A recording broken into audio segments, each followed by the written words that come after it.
So we all go to a health profession school, but like, do you guys actually want to be doctors in the future? Yeah, I do. Really? But like, what about all the like years of schooling you go into and the stress you might experience? Like, It'll be worth it in the end. But I mean, sometimes like I look at my sister and, you know, she's doing all her 24s like every other week and working like to the bone, and I'm thinking like, oh, that sounds like so much work and like stress.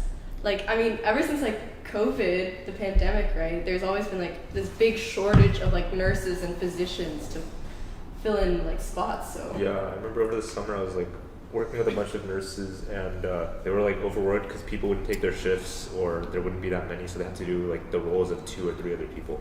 so you're telling me that you want to be a doctor to help other people rather than maybe just the title that comes along with it versus, or like the money? how dare you? Patience as well. You know that's a big problem, right? Like a lot of people who want to be like, we go to a school, like half the school probably says they want to be doctors, but most of them just do it like, oh, like it'll make them seem cool. Like they see all those neurosurgeons with hundreds of thousands of dollars salary, and they're like, that's what they want. But like as you get into med school or something, you actually learn like, oh, if I don't have passion for this, why am I wasting my time? Exactly, Yeah. because honestly, Expensive too. okay, first of all, like med school, it's like I've heard it's incredibly stressful. And Oh, I'm sure yeah. it's like Yeah. it's hard to get through, and if you don't have that drive, if you only have that drive for like money or prestige, it You're might not get you gonna through be it. able to make And it. second of all, I don't want a doctor treating me that's only doing it to like look Exactly, cool yeah. or get money, Exactly. right? The prestige of it. Like you would want someone that actually is passionate about what they're doing and wants to help you.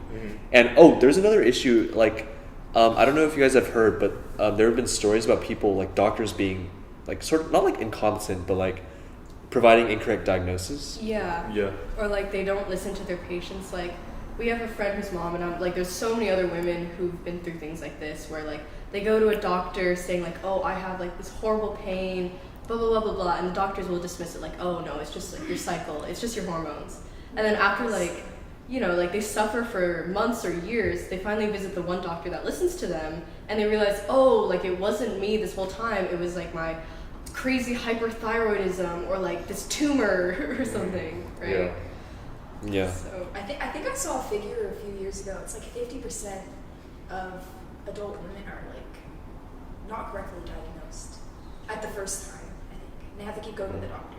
Wait, why was that figure only about women? Was it mostly focused on like ovarian or like breast Because cancer? they might like No, correlate a just lot of things. anything. Oh, I because guess, yeah. Yeah. symptoms Kind of are usually like overlap, yeah. attributed to those Okay, that makes sense. and women are Hormones. like more disproportionately affected, probably.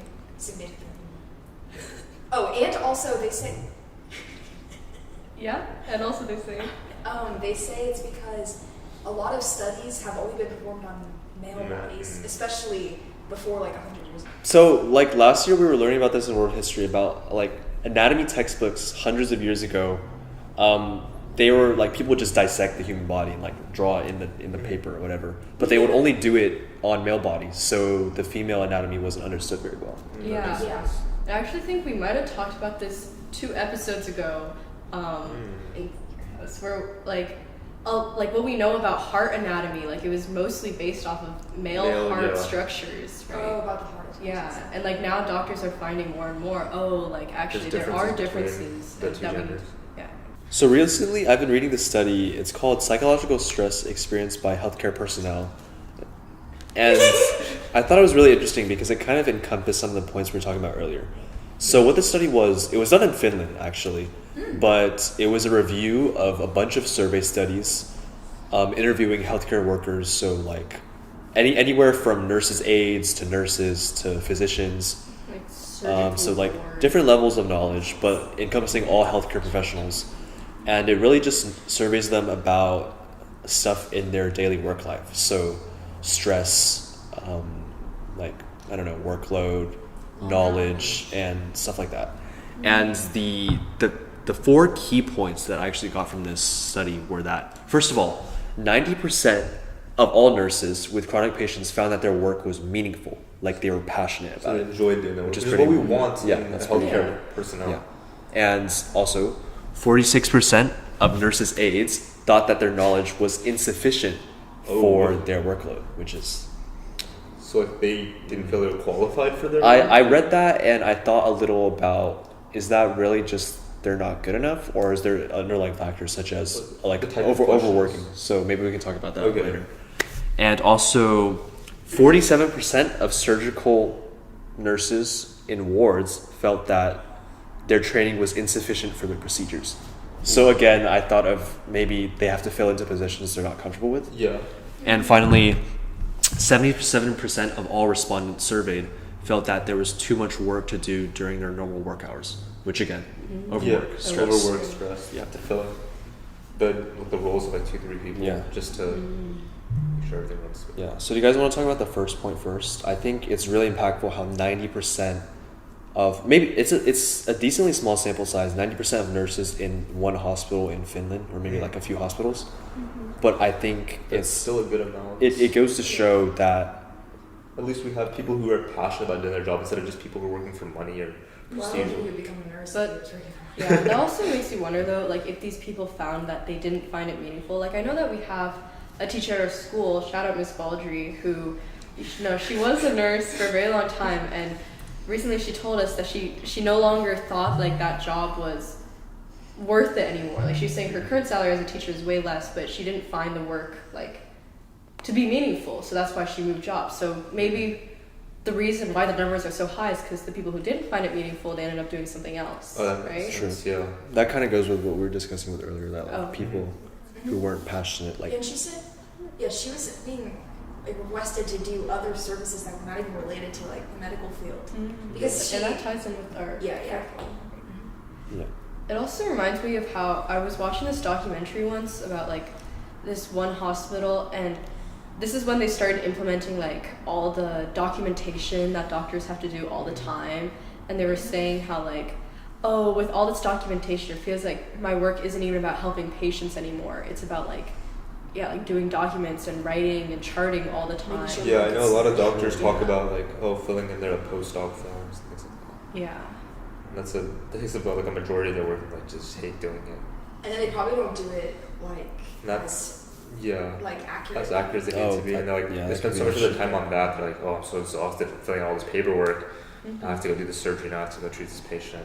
It also makes me wonder, since that like this percentage, 90% was for nurses that worked with chronically ill patients, right? So people that they're overseeing for very long periods of time. I wonder if that means like the work, like they have more, first of all, like more personal bonds with their patients, and also like with the paperwork, they don't have to be filling out like a new chart for new patients all the time, right?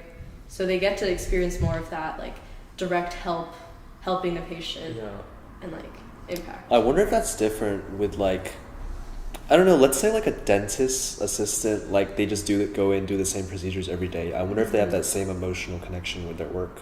Probably. I know my mom, Maybe less, as a a dental little assistant, less. she was like this is like A why little am I doing this? boring. Yeah. Yeah. That's But interesting. But yeah, they get better hours. I don't know. It's that's like true. you just have to choose. I feel like there's a trade-off. Like the more passionate you are, the more you want to do, the more you want to help. The more you have to The do more you have exactly. to do, the more Yeah. burden. to make a difference, or Yeah. Yeah, like Yeah. I was shadowing, interning with this like OBGYN doctor over the summer, right? And she was talking to me about how like, oh, a lot of her patients, they end up like, getting diagnosed with ovarian cancer and stuff like that. And she was like, oh, when she was in her residency training, something she realized is it's not good to care too much. Yeah, like you can't Oh, you can't be overly empathetic, I because think you would quit. yeah, like it's too hard on those doctors who are Right. like they care so much, right? That's why I don't want to be a vet. Oh yeah, that's a good point. Yeah. Okay. I think going into the second and third points about how like almost half of nurses' aides or like people in the wards either feel that they don't know what they're doing or also feel that they don't know what they're doing. So like as I was saying, this might not be because of like insufficient education or whatever, because that would be assuming too much. Maybe we were talking about labor shortages earlier. Maybe these workers are being put into positions that they're not qualified to do simply because They have to fill in for they other have to people. fill in, exactly. Yeah, I know, because I also work in a hospital, and talking with some of the nurses and talking to some of the doctors, I know a lot of the doctors, they kind of don't want to admit it, but it's kind of like a thing where like the work they don't want to do, they give to the nurses. Exactly. Yeah, Even I if noticed they're more that too. qualified, and even if they could do the job better, well, the nurses can figure it out. Like Yeah. they can do it. They can do it well Like enough. the doctors usually take on these like complex cases and like the complex procedures, while like they just leave the rest of the nurses like simple procedures. Exactly, and then it saves time for the doctor, but like then the nurse has to do more work, and there's not Yeah, enough of exactly. them, and then they're also in a position where they're not comfortable with it, and they don't know enough to do. Yeah. So like connecting to the study, like doing, like, you know when you do it, like go to a test and you walk in and like you don't know anything on it, and it increases your stress basically. Yeah, exactly. Yeah. It makes them more stressed and Especially if you're dealing with people's lives here. And, like, exactly, actual- yeah. Compared to just like a test. And that on top of the stress they probably feel all the Like time. just Yeah. being a healthcare worker, like in the first place. Tired, Yeah. overworked, working long hours, just everything piling on top of one another that get really difficult Yeah. really fast.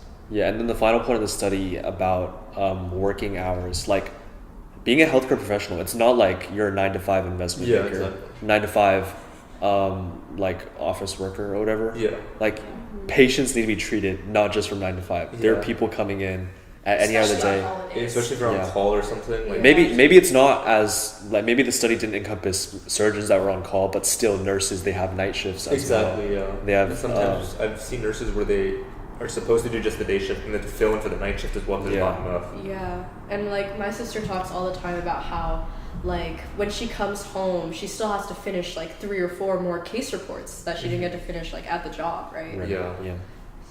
So it's really just continued work outside of school, which really puts into focus like how different of a job being a healthcare professional is from other, and how special it is, and how much more stress can be piled on top of it. Exactly. Okay, wrapping up, I think we should kind of touch on like what we can do to treat this. I think maybe lowering the barrier for people to become health professions. Yeah. Or health professionals, I should say. I think then you'll get people who are actually interested in helping people and want to. that aren't like aren't like thrown off. by- yeah, like there's no obstacle friction to them actually doing what they want to do, because med school is really expensive, and then after that you have residency and you're really not making much. That's a big thing people talk about, like med school debt. Like everyone's like, oh, even though I'm a doctor making multiple 6 figures, like I still have all this debt I have to pay off.